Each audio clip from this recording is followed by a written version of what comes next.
ลีกำลังสิไปบ้านพ่อเฒ่าแม่เฒ่าแต่ว่าลีบังเอิญมาเห็นแม่เฒ่าเพิ่นกำลังเสียหญ้าอยู่เนี่ยจักเพิ่นเสียผู้เดียวกับบ่ฮู้ลีสิลองเข้าไปถามเพิ่นเบิ่งเด้อว่ามีผู้ใดมาช่วยเพิ่นแน่ก็คือแบบสิว่าจังได๋เฒ่าแฮงแล้วนะแต่ว่ายังเฮ็ดให้เบิ่งแต่เขาเพิ่นก็กำลังงามแต่ว่าหญ้าตึบแฮงทุกคนไปหาแม่เฒ่ากันดูบรรยากาศคือที่1สุดยอดแต่ว่าเขาของแม่เฒ่าเพิ่นสิซักอันหลังเพิ่นสิบ่ยังบ่ค่อยงามปานใดสมัยเริ่มอ่ะนี่พี่น้องเพิ่นกำลังเสียหญ้าผู้เดียวเพิ่นบ่ได้ยินตอนลีมาติบ่สมัยเริ่มอ่ะเฒ่าบอกว่าเมกโอสโรไม่ช่วยเมกโหยบายเฮลบุดเดคนที่ฮะช่วยอะไรซุ่มเบะละสู้ละก็ซึมเบนากอกแล้วยกี้ตกลงมาเท่าฮักเฮลเสร็จโอ้ยพี่น้องเพิ่นว่ามื้อนี้เพิ่นมาเสียหญ้าผู้เดียวว่าซั่นพอดีลูกเพิ่นแม่นไปปลูกมักเดือยอยู่ทางบ้านอื่นว่าซั่นให้เสียหญ้าท่าลูกว่าซั่นนี่ป้าดิบาจะเก่งเป็นหื้อเท่า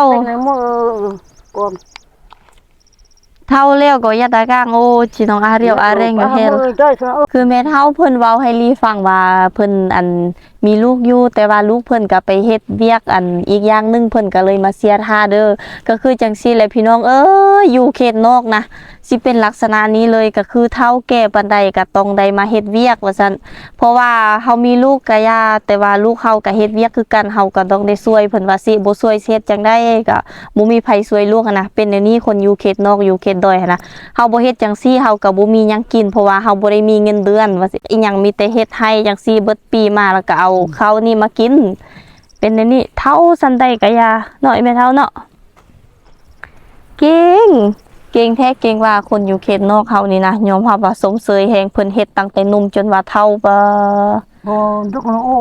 มือให้เราเกาะซะแล้วแหละมาเฒ่าก็เก่งคือมาเฒ่าเพิ่นเป็นเมื่อปีเลยน้องแข็งแฮงนี่คือคนมันจุกระเพาะไงกระเพาะโดกึดกระเพาะตรงนี้จุดคงคือหักมาเอาเรียกหม้อจิ้นก็ไปตั้งน้ำนี่แล้วมันจู้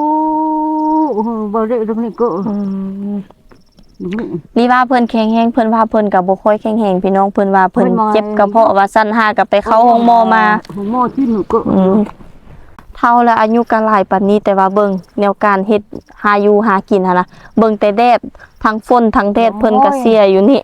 แดดก็แห้งพี่น้องเอ้ยแม่จังได๋ก็สู้ๆเด้อแม่เฒ่าลูกสิไปอันบ้านพ่อเฒ่าแม่เฒ่าลูกก่อนจะได้ก็สู้ๆเอาไว้มื้อหน้าแล้วลูกมาแล้วก็สิซื้อนี้ซื้อนั่นมาฝากเด้อมื้อนี้ก็แบบทางเวพี่น้องก็คือลี